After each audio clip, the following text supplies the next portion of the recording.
How's it going, everyone? In today's video, I'm going to show you on how you can fix your LG monitor with no sound or no audio. So the first thing that you want to do is to simply head over to your system sound setting.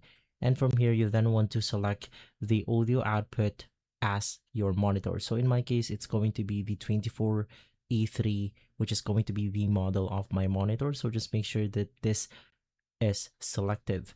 From there, we then have to modify a few settings. So the first thing that you want to do is to just head over to the OSD controls of your monitor. It's going to be the joystick or the buttons on your monitor, and then you simply want to head over to the audio and make sure that the audio is enabled and not muted. Now, in some other models, you will be able to simply plug your own headphones, which will look something like this. So just make sure to plug your earphones, and then you will be able to get the audio output for your monitor.